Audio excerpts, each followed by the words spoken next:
FD3S。ずっと悩まされている極低速時の断続的なガス欠症状。具体的には2000回転巡航時アクセル回路一定にもかかわらず断続的に燃料をカットされたようなガクガクして前に進まない病。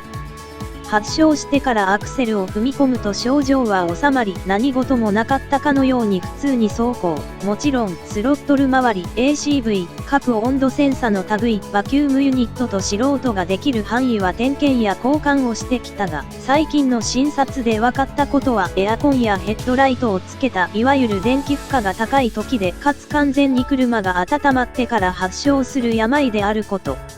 そこで改めて燃料ポンプの電圧を電気負荷なしで 8.6V エアコンオンで 8.4V さらにヘッドライト点灯で 8.3V になることを確認した。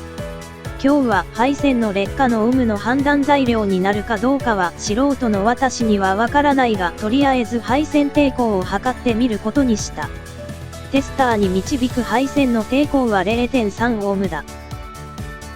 準備完了。早速取り掛かろう。素人の私でできる範囲。まずはサーキットオープニングリレーからポンプレジスター間の配線だ。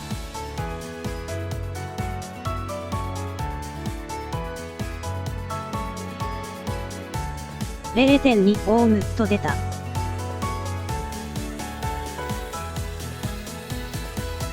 続いてレジスターからフューエルポンプまでの配線だ。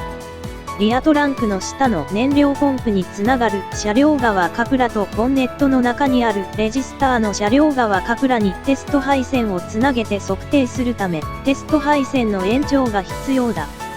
準備した延長配線でつなぐがこんなことしてまともに計測できるのだろうか。とにかくやるだけやってみよう。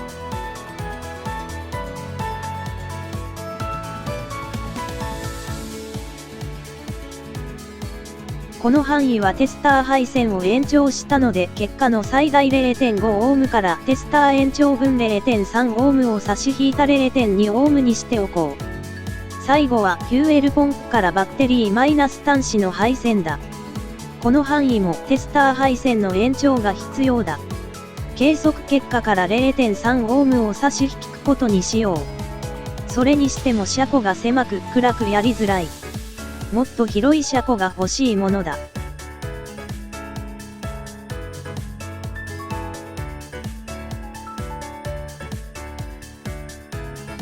最大 0.4 オームくらいのようだ。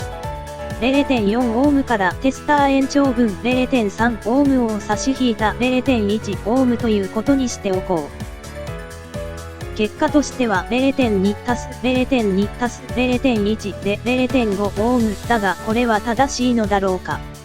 そして 0.5 オームが正しい場合、この 0.5 オームは配線の劣化を示しているのだろうか。純正、新品の配線の抵抗値はいくつなのだろうか。電力負荷が少ない時はギリギリ持ちこたえて普通に走るが、エアコンなど使用して電力消費が増えた時にポンプへ向かう電力が低下し、さらに配線抵抗でとどめを刺されて、極低回転時に燃料供給が滞り、結果、ガクガク病を発症するという過程は正しいのだろうか。